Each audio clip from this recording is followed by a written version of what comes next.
Hi friends, இன்றைக்கி நம்ம வீட்டில் வந்து அரிசி மாவு ரொட்டி, கறி குழம்பு இருக்கிறதுனால அரிசி மாவு ரொட்டி. இந்த கப்புக்கு ஒரு கப்பு, அதுக்கு தக்கன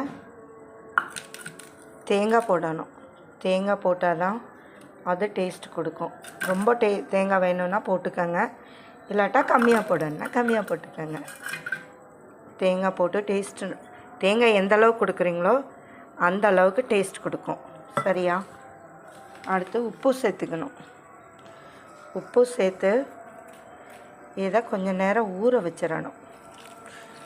ஊற வச்சாதான் அந்த அரிசி மாவு நல்லா ஊறி அப்போ தான் அது ஒன்று சேரும்.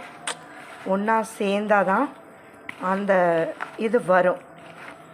அதை நல்லா தட்டி போடணும் கல்லில். அப்போ அந்த தட்ட முடியும். அது நல்லா காஞ்சி போய் இருந்தால் அந்த மாவு வந்து பிடிக்க முடியாது. இது இப்படி பிடிக்கலாம், அது தட்டுன்னா இப்படி வெடிக்கும். அதனால் அரிசி மாவை கொஞ்சம் நேரம் ஊற வைக்கணும். ஊற வச்சு அதுக்கப்புறம் நம்ம தட்டி ரொட்டி சுடலாம். அந்த ரொட்டி சுடுறது வந்து அது பழைய இதாக பண்ணுவாங்க. இப்போல்லாம் யார் அரிசி மாவு ரொட்டி சாப்பிட்றா? பீஸாவும் பர்கரும் இட்லி தோசையும் சாப்பிட்றாங்க. இதை எப்படி நான் ரொட்டி தட்டி சுடுறேங்கிறத 2வது வீடியோவில் நான் போட்டு விட்றேன்.